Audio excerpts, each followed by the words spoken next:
Hi everyone, Namaste. So, in this video I want to talk about the Dhyanalingam Yantra. It's been a little more than a month since I bought this yantra, and I think it's time to kind of create this video because otherwise I will forget the initial impact, and as the time goes on my experience of the yantra may change. So if I want to do another video I can do it later, but it's good to get the first video out now. So you can also know about how it was getting the yantra at home and then the first month with it.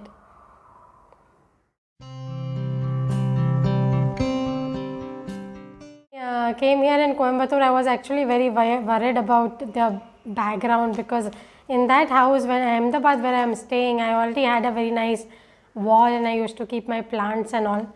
Here I don't have any plants right now as of now. Maybe I will get some, but yeah, I was also not sure about which wall and all, but I just realized this cabinet I had painted. This is also like my shrine cabinet, like inside all my puja, not puja because I don't do a puja as such, but yeah, Guru Puja stuff and books, lot of spiritual books and a lot of such stuff, dhupam and all such stuff is in this cabinet. On top if you see I have kept the Dhyanalingam Yantra. And near that is the Linga Bhairavi Devi. On the other side of the yantra you can see the Linga Jyoti which is burning on. I don't have my Akhand Diya over here because I left the Akhand Diya in Ahmedabad, and the idea over here is to buy another Akhand Diya, that Borosil Akhand Diya. Great thing is that I have a Linga Jyoti here and I have started keeping the Linga Jyoti on, and surprisingly it's been going on also. Like Linga Jyoti is a little smaller than that Akhand Diya that I have. So the Akhand Diya goes on for 10 to 12 hours without me having to light it, but Linga Jyoti has also been doing very well. Every 4-5 hours just naturally I remember to pour the oil inside. So at least for the last 2-3 days it has been almost Akhand, but I am going to buy my Akhand Diya and hopefully that will also get added here. Just close to the Linga Jyoti on this side you can see that little painting with those blue. I have painted Sadhguru's Crocs. It's supposed to be like Sadhguru's Padam, so that's why those painted painting is kept on the shrine. Anyway, that's my shrine and I am so happy that I have a Dhyanalingam Yantra now. I bought it only in February, that's last month. It's only been a month. It came in Ahmedabad. I was in Ahmedabad at the time, and it was really amazing because in Ahmedabad at the time I had my Akhand Diya going on, and the Akhand Diya it's just on, like maybe once in 15 days or once in a month it goes out due to some negligence or just something, and I go and light it again, but apart from that one time it's just on, and last 2 days the Linga Jyoti has been on.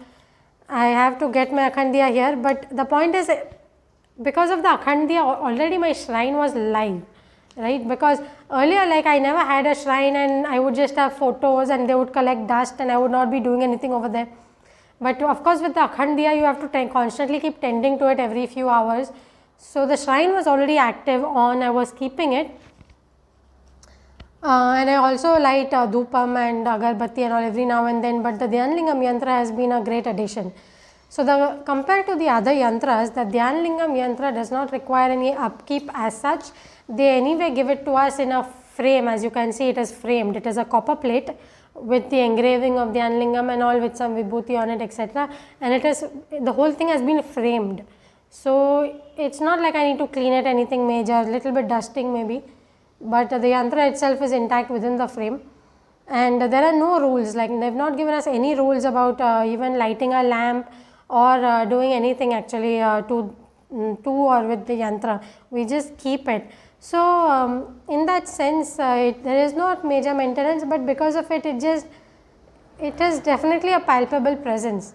It's from the moment it arrived, it felt it was there. It was not like, I don't know how to say it. I mean, see, sometimes we get a photograph of a deity and we place it, and we could be majorly attached to it, or sometimes we are not that attached, but we keep it because we got it somewhere and we just had some bhava and we kept it there. But it's different. It is not like the way the yantra is. It feels like the yantra is influencing the environment. Yeah, these are all very tricky statements because see, I don't want to belittle anything, because even photographs, just one photograph can be very powerful sometimes, especially of these yogis. Like there have been stories where there was some major illness in the house or some difficult circumstances, and just one photo of Ramana Maharshi has entered that house and everything changed.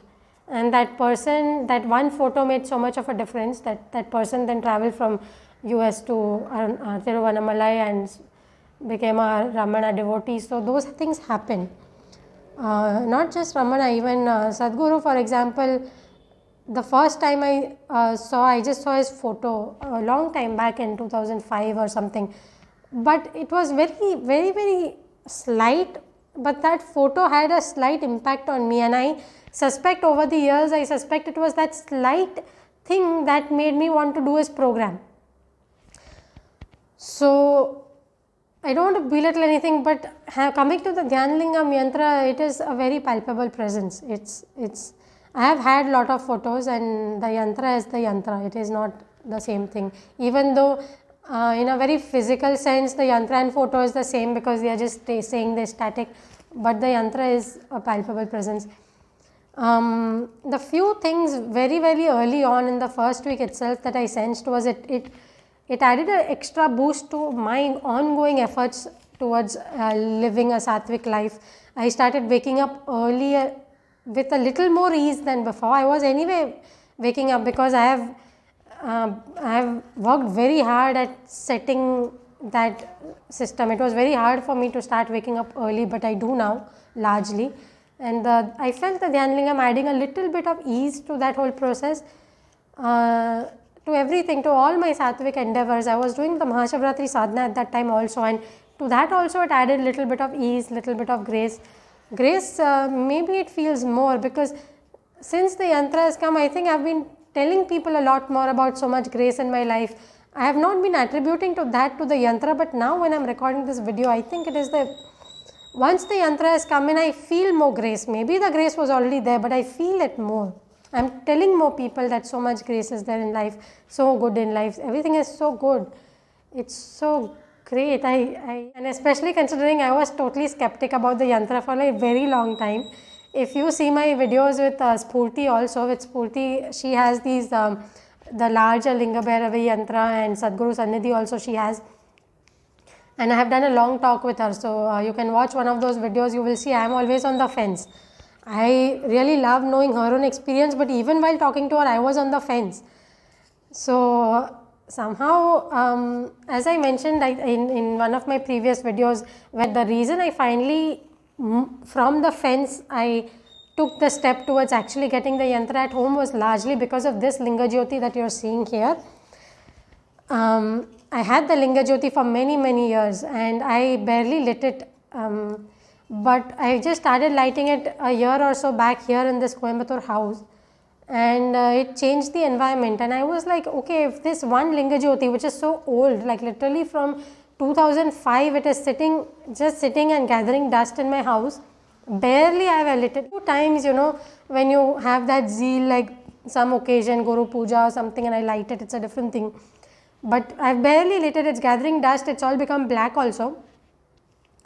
And then also when I am lighting it after some 12-13 years, and I am lighting it for the first time, and it's actually changing the environment, what is that? I mean, that's crazy.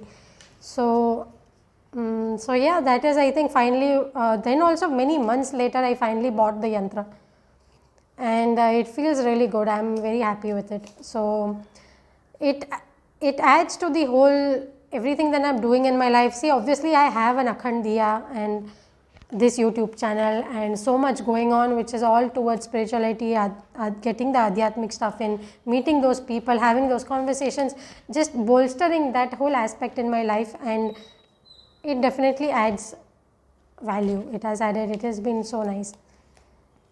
And I almost feel I should take the next step. Like now I've got this yantra, it's so awesome, and I should take the next step. And yeah, I don't know what that is.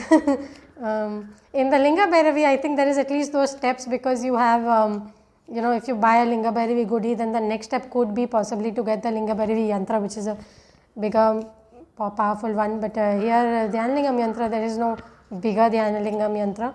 Of course, one could do other things like get a Lunga Bhairavi Gudi or Sadhguru Padam or something, but I don't know what is the next step, but I feel after this there should be a next step. I just don't know what that is, and that's fine. I'm totally fine with it.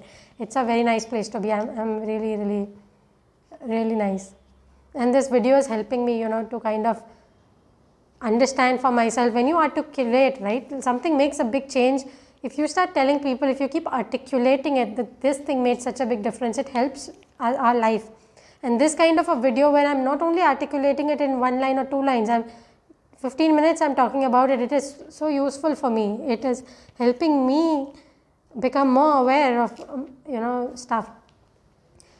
At the same time, one has to be a little careful because sometimes one may start rambling because you have, one is shooting a video and all that stuff. One more thing I want to say is I have travelled because I was in Ahmedabad and now I'm in Coimbatore, and in the middle I spent 10-11 days in Palitana, which is a Jain Tirthasthal. Everywhere I carried my yantra with me. I don't want to part with it. I have my Akhand Diya and my yantra. Here is no Akhand Diya, but I have this Linga Jyoti which is more or less Akhand until I get my Akhand Diya. So Akhand Diya has to be there, Dhyanalingam Yantra has to be there. It's so lovely. So that place where I was staying in Palitana, that house felt little, see, especially after COVID, right? For 2 years I've just been in my house, like homes, my home or someone relative's home. I have not stayed in a hotel or someone else's house, or especially that particular house was a little bit not so used. It was not very frequented, so even some of the windows you couldn't open properly. It was very clean and all, but it had some weird feeling that happens which is not a used home, like stagnated. So it was a little creepy for me, but first thing I did was I opened my lamp and I lit the lamp and I put my yantra, and Vibhuti was there, and it changed. It is so good, it's so good. And I'm alone, right? All unused and stagnant-y. So you can imagine it's a little creepy, but with my lamp, with the Dhyanalingam Yantra, I'm almost going to say ecstatic. I mean, I totally avoid such exaggerated words, but I feel really good. That's my experience of Dhyanalingam Yantra. So one more thing I should add over here is that Dhyanalingam, I have been very attached to the Dhyanalingam. It's due to various circumstances I haven't spent much time there, but it's just like one place in life, okay, which no other place can take. It's like that kind of a place. So when I thought a bit more, I said the first yantra has to be the Dhyanalingam Yantra. It's not even about the cost and all, because it does cost a little less, but if it has to be a yantra, it has to be the Dhyanalingam Yantra. It can't be any other yantra. So possibly my experience of the Dhyanalingam has a lot to do with my connection with Dhyanalingam. So I just wanted to mention it because one thing I do like on this channel is spirituality stuff is not like Dhyanalingam worked great for me, you also get it. It doesn't work like that. I mean, I know a lot of people do that, but that's not how it works. You have to figure out what connection you have in your life, whatever spiritual connections you have, and you have to explore those, and those become the most meaningful ones. So yeah, I just want to say that. So I'm sharing my Dhyanalingam experience, and I hope it helps people. For people who may not feel so much attachment to Dhyanalingam, then for you this would be something interesting of one other sadhaka story, while you as a sadhaka will explore your own path, your own calling, your own attachments and tendencies within these spiritual explorations. So, but I think that is a caveat. Even if Isha people who may be on the fence about buying a yantra, I mean, I think one of the things that I also asked myself, and I think we should look at, is the actual pull we have for the original object, like Dhyanalingam or Linga Bhairavi, or we also have options of taking, for example, a Nanmay Urvam or Sadhguru Padam. It's Sadhguru Padam and all is a little bit more investment, but it's not that much different. I mean, we all have good earning capacities largely, so if we wanted to splurge, we could get the Sadhguru Padam and all, but it's about what pulls you. And especially in these paths which have multiple figures, like see some other paths have multiple gurus, you know, they have the older guru, the younger guys. I mean, there are such things. In Isha, there's only Sadhguru as the main guru, but then there is the Dhyanalingam and there is the Linga Bhairavi. So, I would say if you're wondering which yantra to buy or how to devote yourself, just look within little bit with some awareness, just identify what is it that pulls you most in Isha. And then if you feel it's the Dhyanalingam Yantra, then I think Dhyanalingam Yantra will make a lot of sense.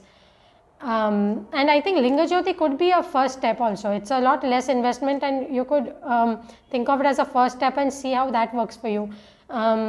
Same, if Devi is your strongest pull, then you can go with Devi Yantra and Devi activities as such. So a little bit, I think we also need to introspect before figuring out whether to go for it or not. So my personal connect with Dhyanalingam and then the yantra working so wonderfully in my life probably is connected. But again, you know, spirituality, there's always that X mark. So it is always possible somebody who has never even been to Dhyanalingam just gets the yantra and everything changes. So I can't, you know, and you can't really make hard any one type of statement in spirituality because so many different things work. It's also almost mysterious, but then I think for our own personal journey we start getting a feeling of to some extent what is going on.